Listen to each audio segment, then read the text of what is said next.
toetra ny fikaroam-baolana amin'ny fanatsarana ny fitantanana ny lafiny ara-tontolo iainana mba tena hitondra fampandrosoana maharitra sy lovain-jafy aty Afrika sy aty amin'ny ranomasimbe indianina ka anisan'izany Madagasikara. Napetraka ny Fondation de l'innovation pour la démocratie hanampy ary hamolavola ireo mpisehatra rehetra eo amin'ny lafiny tontolo iainana. Eo ihany koa ny fametrahana ny demokrasia izay tsy fototra fotsiny andry amin'ny fanakianana afa ihany koa hitondra any amin'ny fampandrosoana izay mipaka amin'ny vahoaka sy ny fiarahamonina. Isan'ny fanavaozana nentin'ny Ministeran'ny tontolo iainana sy ny fandrosoana lovain-jafy izay resaka hoe fanomezan-danja bebe kokoa ireo mpisehatra ireo ny fondation moa izay isika teto Madagasikara nahazo hoe fametrahana an'izany na hoe antenne régionale eto an-tanimasimbe indianina vokatriny antsisika izay natao indrindra raha ny fomba fiasan'ny ministera zany dia hoe mampiaty an'ireo mpisehatra rehetra ary manome sehatra ahafahany tsirairay na ny avy amin'ny sehatra tsy miankina zany na avy amin'ny fiarahamonina-pirenena fa indrindra ihany koa ireo fiarahamonina eny fotony sehatra iray ahafahana mandray anjara amin'ny fanapahan-kevitra amin'ny resaka tontolo iainana ary be lehibe ireo fanavaozana nentina teo amin'ny sehatra ny tontolo iainana mba hampiroboroboana izay fandraisana anjara be kokoa ny rehetra izany ary araka ny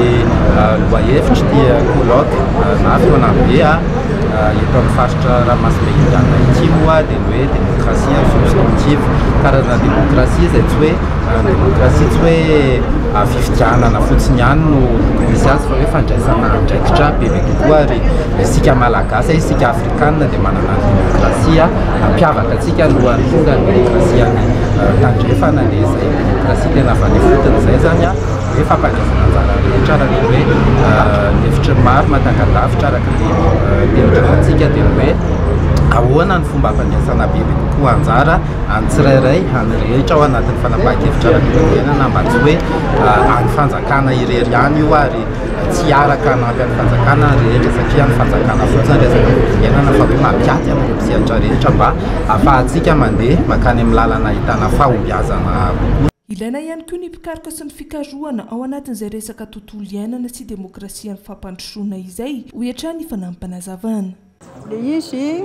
tsy vitany hoe manana sitrapo tsara tsika malagasy fa tsy maintsy miainga amin'ny zavatra fantatra dinihana voafehy tsara le zavatra rehetra indrindra ny fiarahamonitsika malagasy dia izay no ilana ny mpikaroka sy ny fikarohana zany amin'ity sehatra iray ity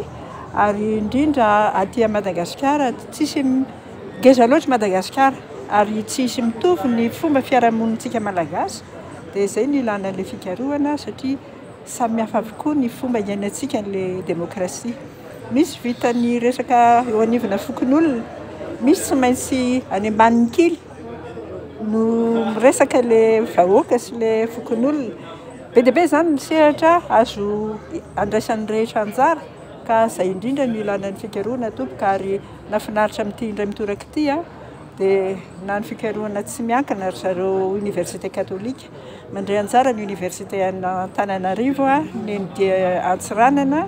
neny Tuleara neny Tamatavy tapitra nandray anjara daholo ka mino sy manantena izay fa amokatra zavatra tsara amin'ile fahafantarana ny Madagasikara sy ny Malagasy. Notanterahana teny hivantry tamin'ity androany ity ny fanaovan-tsony ny fifanarahana ny fametrahana ity Fondation de l'innovation pour la démocratie ity.